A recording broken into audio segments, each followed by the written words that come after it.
मित्रों नमस्कार, मैं आपका मित्र भूपेन ठाकरे स्वागत करता हूं अपने YouTube चैनल जीएस मंथन 88 पे। और आज जो है हम लोग संविदा वर्ग 3 इन्वायरमेंट का जो टॉपिक 2 है उसका भाग हम लोग 8 देखेंगे। और आज कोशिश करेंगे कि लगभग इसको हम लोग समाप्त कर दें। और कल इससे रिलेटेड कुछ चीज़ें हैं मैं आपको बता दूंगा, ठीक है। जो भी महत्वपूर्ण चीज़ें हैं, जो भी महत्वपूर्ण फैक्ट हैं, जो भी महत्वपूर्ण पॉइंट है जो परीक्षा में आ सकते हैं या एग्जाम की दृष्टि से जो महत्वपूर्ण है उसकी जानकारी मैं आपको कल दे दूंगा, ठीक है। तो चलिए सीधे अपने टॉपिक पे आते हैं और प्लीज़ मेरे चैनल को लाइक शेयर और सब्सक्राइब कीजिए और अंत तक मेरे साथ बने रहिए, ठीक है। चलिए आते हैं अपने टॉपिक पे। तो देखिए सबसे पहले हम लोग स्टार्ट करते हैं यहाँ पे भेड़िया लिखा। देखिए भेड़िया को अंग्रेजी में कहते हैं वोल्फ। वोल्फ यानी भेड़िया होता है, WOLF। वोल्फ यानी क्या होता है? भेड़िया। इसकी प्रजाति क्या है? भेड़िए की प्रजाति है कुत्ता। किस प्रजाति का है? ये कुत्ता प्रजाति का है। और इसका कुल जो है कैनिडाई है, कैनिडाई ये इसका है ना। तो इसका वैज्ञानिक नाम है भेड़िया का कैनिस लूपस। कैनिस लूपस जो है भेड़िया का वैज्ञानिक नाम है। नर व मादा जो है परिवार में रहते हैं, मतलब एक सामाजिक प्राणी है। और ये समूह में शिकार करते हैं, मतलब झुंड में शिकार करने की इनकी आदत होती है। मांद या झोपड़ी में ये रहते हैं, ठीक है। या तो मांद बनाकर रहते हैं या तो फिर जो है ये झोपड़ी में रहते हैं। मांद मतलब गुफा, मतलब पत्थरों की जो ऐसी गुफा रहती है, या तो उसके अंदर या तो फिर किसी झोपड़ी के अंदर ये रहते हैं, ठीक है। और रात को शिकार करते हैं, ठीक है। रात को काफ़ी अच्छे तरीके से देख सकते हैं और काफ़ी खूंखार किस्म के शिकारी होते हैं। जो भेड़िए होते हैं काफ़ी खूंखार शिकारी होते हैं, ठीक है। इनका वजन जो है 50 केजी से भी ज़्यादा हो सकता है, ठीक है। 50 किलो से ऊपर भी इनका वजन हो सकता है। बात समझ में आ रही है। और भेड़िए जो हैं लगभग सभी जगह पाए जाते हैं। जो भेड़िए जो हैं लगभग सभी जगह पाए जाते हैं। अंटार्कटिका में भेड़िए वहाँ भी पाए जाते हैं, है ना। वहाँ के भेड़िए कुछ अलग किस्म के होते हैं ना। तो भेड़िए लगभग प्राय सभी जगह सर्वत्र पाए जाते हैं। भारत में भी भेड़िए पाए जाते हैं लेकिन कम है भारत में, है ना। भालू, भालू के विषय में देखिए, भालू को बियर कहते हैं, ठीक है। इसका जो कुल है वो है उर्सिडे और ये भी क्या है? सर्वत्र पाया जाता है। भालू भी लगभग सर्वत्र पाया जाता है, ठीक है। आपने सुना होगा ध्रुवी भालू के विषय में, मतलब अंटार्कटिका में, मतलब ध्रुवी क्षेत्र ऐसी जगह जहाँ पर जो है 6 महीने के दिन 6 महीने की रातें होती है, वहाँ पर बर्फ़ जमी रहती है, वहाँ पर ध्रुवी भालू पाए जाते हैं। और उनका रंग भी कैसा होता है? बर्फ़ के कलर का। इट मीन्स वो सफ़ेद रंग के होते हैं, ठीक है। और वो वहाँ की जलवायु के हिसाब से उनका शरीर ढल चुका होता है, ठीक। तो इनके घने बाल पाए जाते हैं, लंबे नाखून होते हैं, बड़ा सा इनका शरीर होता है, ये विशेषता है इसकी। मांस मछली शहद के शौकीन होते हैं। मांस मछली और शहद के ये शौकीन होते हैं। और मुंह से फेन फेंकते हैं। मुंह से क्या फेंकते हैं अपने शिकार के ऊपर? ये फेन। फेन मतलब एक प्रकार से ये इनका लार होता है जो बड़ा गाढ़ा होता है। और जब किसी अपने शिकार के ऊपर जब उसको फेंकते हैं तो वो पूरे उसके मुंह पर क्या होता है? जमा हो जाता है, ठीक है। काफ़ी गाढ़ा होता है, गोंद जैसा, है ना। ये इनका लार है, इसको फेन कहते हैं, ठीक है। काफ़ी एकांत प्रिय जानवर होता है, ठीक है। अलग सलग रहना पसंद करता है, एकांत प्रिय, है ना। और इनकी जो घ्राण शक्ति होती है, मतलब इनकी जो सूंघने की शक्ति होती है वो काफ़ी तीव्र होती है, ठीक है। और ये अधिकतर दिन में शिकार करते हैं, ठीक है। मांसाहारी है लेकिन ये दिन में शिकार करते हैं, ठीक। पेड़ पर चढ़ जाता है। भालू की विशेषता है कि ये पेड़ पर चढ़ सकता है, ठीक है। और शीत निद्रा में ध्रुवी भालू जाता है, ठीक है। अधिकतर जो भालू की प्रजाति हैं वो शीत निद्रा में जाती हैं। उसमें जो ध्रुवी भालू होता है वो शीत निद्रा में जाता है। क्यों शीत निद्रा में जाता है? क्योंकि ये एक स्तनधारी है और स्तनधारी जो है वो गर्म रुधिर के होते हैं। और वो अपनी मेटाबॉलिक क्रिया, मतलब उपापचयी क्रियाओं को सही ढंग से या जैविक प्रक्रियाओं को सही ढंग से संचालित करने के लिए वो कहाँ चले जाते हैं? शीत निद्रा। मतलब पूरी विंटर जो है वो लोग सोने में गुजारते हैं, पूरी सर्दी वो सोने में गुजार देते हैं, ठीक है। पूरे विश्व में जो है इसकी 6 प्रजातियां पाई जाती हैं। भालू की कितनी प्रजाति पाई जाती हैं? पूरे विश्व में 6 प्रजातियां पाई जाती हैं। ध्रुवी भालू मांसाहारी होते हैं। जो ध्रुवी भालू होते हैं वो कैसे होते हैं? उनकी जो प्रवृत्ति होती है वो मांसाहारी होती है, ठीक है। ज्वाइंट पांडा जो है टहनियाँ खाता है। ज्वाइंट पांडा भी जो है भालू की एक प्रजाति है और ये टहनियाँ खाता है, ठीक है। ये मरे हुए जानवर को नहीं खाता। कौन? भालू मरे हुए जानवरों को नहीं खाता, ठीक है। और जो पांडा है वो WWF का जो है जो लोगो बना होता है WWF का, वो उसका मुख्य जो है WWF का जो लोगो है उसमें जो बना हुआ जानवर है वो है ज्वाइंट पांडा, जो कि भालू की ही प्रजाति है, ठीक है। और जो पांडा है वो चीन का राष्ट्रीय पशु है, आप इसको ध्यान रखेंगे, ठीक। फिर देखो मकड़ी का वैज्ञानिक नाम है एनारिए। और जो यॉक है वो तिब्बत में पाया जाता है। याक मतलब कुल मिला के हम समझ लें कि एक ये भी एक भैंसे टाइप का होता है और इसके शरीर पे जो है बड़े लंबे लंबे बाल पाए जाते हैं, ठीक है। और ये तिब्बती क्षेत्र में पाया जाता है, ठीक है। ये पहाड़ी क्षेत्रों में रहने के लिए, मतलब ठंडे स्थानों में रहने के लिए यॉक जो है इसका संरचना, इसके शरीर की संरचना उस टाइप की होती है, ठीक। फिर लोमड़ी के विषय में जानते हैं। लोमड़ी को अंग्रेजी में कहते हैं फॉक्स। इसकी पूरे विश्व में 24 प्रजातियां पाई जाती है। जो लोमड़ी है उसकी पूरे विश्व में 24 प्रजातियां पाई जाती हैं। ऑस्ट्रेलिया को छोड़कर ये सर्वत्र पाया जाता है। ऑस्ट्रेलिया महाद्वीप को छोड़कर जो है सर्वत्र, मतलब सभी जगह पे ये क्या मिल जाएगी आपको, लोमड़ी। विश्व के सभी स्थानों में आपको लोमड़ी मिल जाएगी ऑस्ट्रेलिया को छोड़कर, ठीक है। इसके बच्चे जन्मांध होते हैं। मैंने आपको पहले ही बताया था कि लोमड़ी और जगुआर के जो बच्चे होते हैं, लोमड़ी और जगुआर दोनों के बच्चे कैसे होते हैं, जन्म के समय अंधे होते हैं और बाद में इनकी आंखों की रोशनी आती है। इस चीज को आप लोग याद रखेंगे, ठीक है। इनका वैज्ञानिक नाम है कॉर्निवोरा कैनिडाई, ठीक है। लोमड़ी का वैज्ञानिक नाम क्या है, कॉर्निवोरा कैनिडाई, यहाँ लिखा हुआ है, ठीक। भेड़िया परिवार का सबसे छोटा सदस्य होता है। किस परिवार का है ये, भेड़िया परिवार का सबसे छोटा सदस्य कौन है, लोमड़ी है, ठीक है। ये काय का प्रतीक माना जाता है, धूर्तता का प्रतीक माना जाता है। सबसे बड़ी प्रजाति कौन सी है लोमड़ी की, रेड फॉक्स है। और सबसे छोटी प्रजाति है इसकी फैंस फॉक्स, फैंस फॉक्स है ना। इसकी उम्र 2 से 3 वर्ष ये होती है, आप लोग इसको ध्यान रखेंगे, ठीक। फिर हम लोग देखते हैं लगड़बग्घा। लगड़बग्घा को अंग्रेजी में कहते हैं हाइना। हाइना मतलब लगड़बग्घा होता है, ठीक। और जेकॉल यानी सियार होता है, इससे पहले मैंने शायद आपको बता चुका है, ठीक है।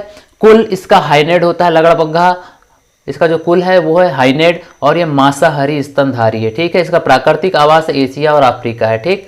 मरे हुए जानवर को ये खाता है। इसकी सबसे बड़ी विशेषता है कि ये मरे हुए जानवरों को खाता है और कई बार तो ये मिट्टी को खोद के जानवरों को खा जाता है, ठीक है, निकाल के खा लेता है, ठीक। ये इसकी विशेषता। और कई बार ये जानवरों को शिकार करके भी मारता है। इसकी विशेषता ये है कि ये जानवरों को शिकार करके भी मारता है। जो आसान शिकार होते हैं उनका ये आसानी से शिकार कर लेता है। वर्तमान में इसकी सिर्फ 4 प्रजातियां हैं, धारीदार लगड़बग्घा, भूरा लगड़बग्घा, धब्बेदार लगड़बग्घा और कीड़भक्षी लगड़बग्घा, ठीक है। और इसका वैज्ञानिक नाम है हाइना हाइना। इसका वैज्ञानिक नाम क्या है, हाइना हाइना। फिर जंगली सुअर, जिसको हम लोग वराह भी कहते हैं। जंगली सुअर मतलब वराह, ये जो है सुस स्क्रोफा इसका वैज्ञानिक नाम है। क्या है इसका वैज्ञानिक नाम, सुस स्क्रोफा जो है एक इसका वैज्ञानिक नाम है, आपका जंगली सुअर का वैज्ञानिक नाम है। भारत, अफ्रीका और इंडोनेशिया में ये पाया जाता है, ठीक है। ये इसकी विशेषता है। इसके मुंह के दोनों तरफ जो है बहुत नुकीले क्या निकले होते हैं, दांत निकले होते हैं, जिसको खीस कहा जाता है ना। इसको लोकल लैंग्वेज में खीस भी कहा जाता है। इसकी 16 प्रजातियां होती हैं। ये कंदमूल खाता है। 16 प्रजातियां हैं इसकी और ये कंदमूल खाता है। रंग इसका भूरा भी होता है, काला भी होता है। वजन इसका 45 किलो से लगाकर 300 किलोग्राम तक हो सकता है और ये गड्ढा खोद सकता है, ठीक है। ये क्या कर सकता है, गड्ढा खोद सकता है और ये किसानों के लिए बड़ा हानिकारक है, बहुत नुकसान पहुंचाता है, ठीक है। फिर आ जाते हैं हम लोग जंगली कुत्ता। जंगली कुत्ता को सोन कुत्ता भी कहते हैं या इसको वनज कुक्कुर भी कहते हैं। वनज कुक्कुर, कुक्कुर यानी कुत्ता होता है, ठीक है। इसका वैज्ञानिक नाम है स्वान एल्पिनस, स्वान एल्पिनस ये इसका वैज्ञानिक नाम है। ये प्रजाति किसकी है, कुत्ते की प्रजाति है, ठीक है। नुकीले पैने दांत होते हैं और ये दक्षिण एशिया और दक्षिण पूर्व एशिया में पाया जाता है, ठीक है। बात समझ में आ रही है, दक्षिण एशिया और दक्षिण पूर्व एशिया मतलब इंडोनेशिया, थाईलैंड, म्यांमार, उधर भी ये पाया जाता है, ठीक।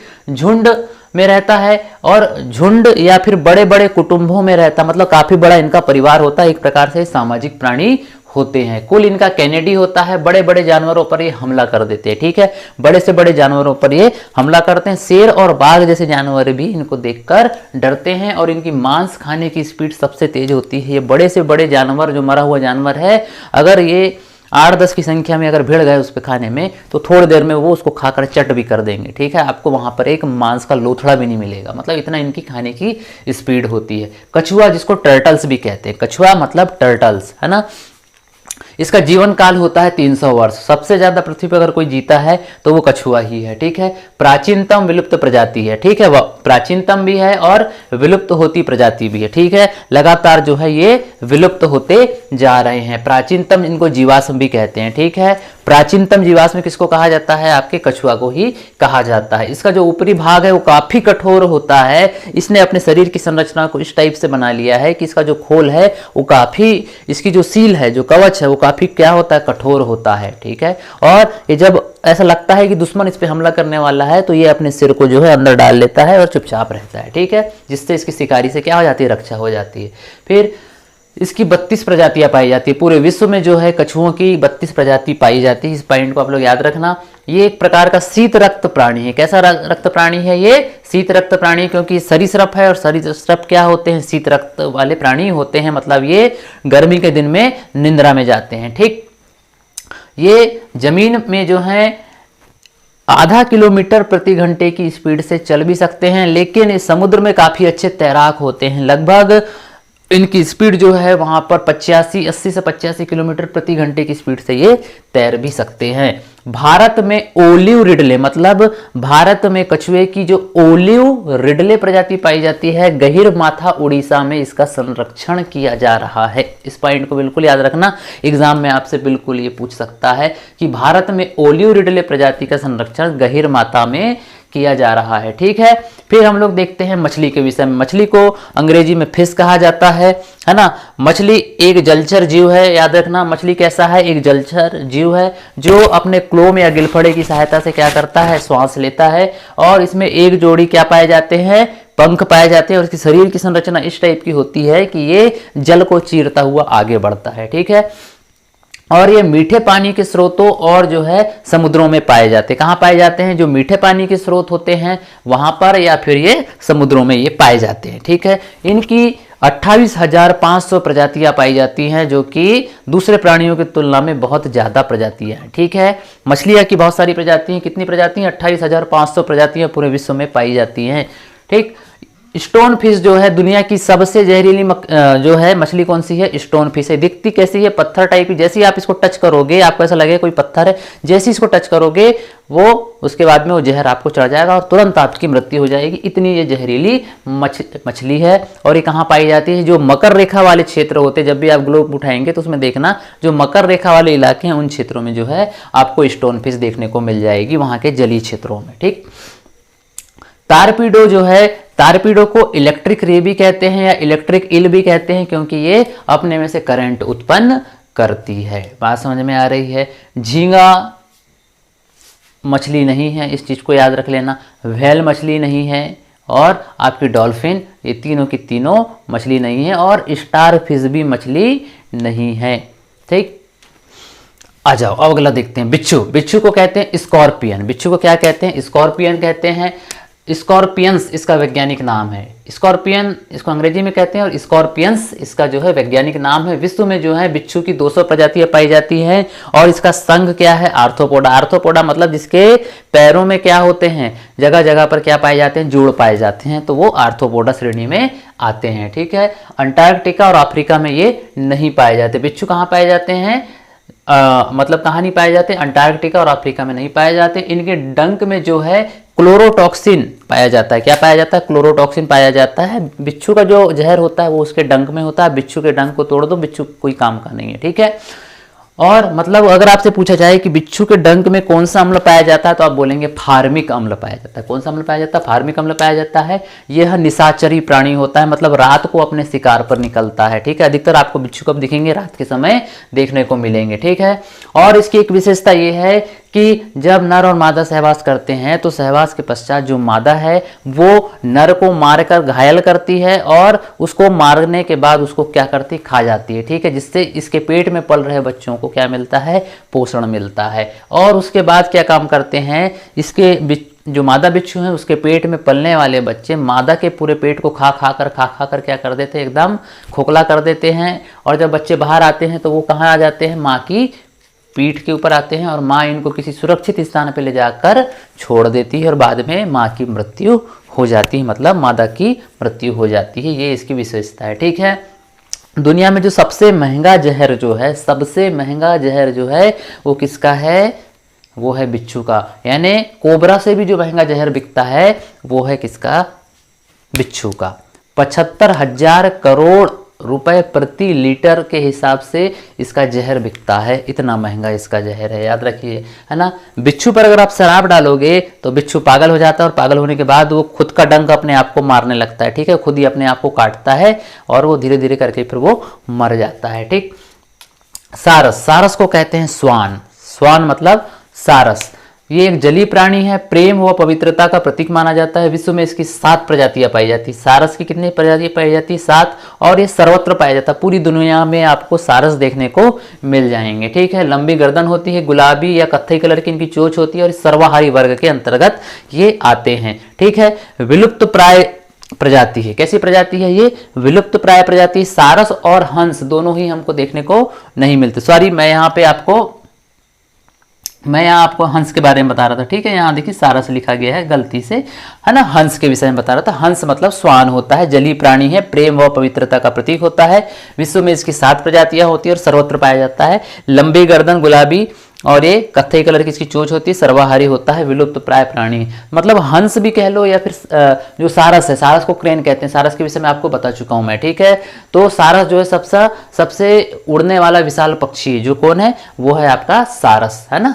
सारस किससे छोटा होता है? हंस। हंस से छोटा होता है बगुला। बगुला काफी छोटा होता है। ठीक, तो हंस कैसा होता है? सर्वाहारी होता है और इसकी जो प्रजाति है वो विलुप्त हो चुकी है। ठीक है, इनमें तलाक भी होता है। एक समय के बाद में मान लो अगर कोई कारण ऐसा हुआ कि नर और मादा एक दूसरे से अलग हो जाते हैं, तो जो नर है वो अपना नए साथी का तलाश कर लेता है और मादा भी नए साथी का तलाश कर लेती है। तो इसमें क्या होता है? एक प्रकार से तलाक होता है। ठीक है, तो 60 किलोमीटर प्रति घंटे की स्पीड से ये क्या कर सकते हैं? ये उड़ भी सकते हैं। 60 किलोमीटर पर आवर की स्पीड से जो है ये क्या कर सकते हैं? उड़ सकते हैं। ये इनकी विशेषता है। फिर देखते हैं मैना।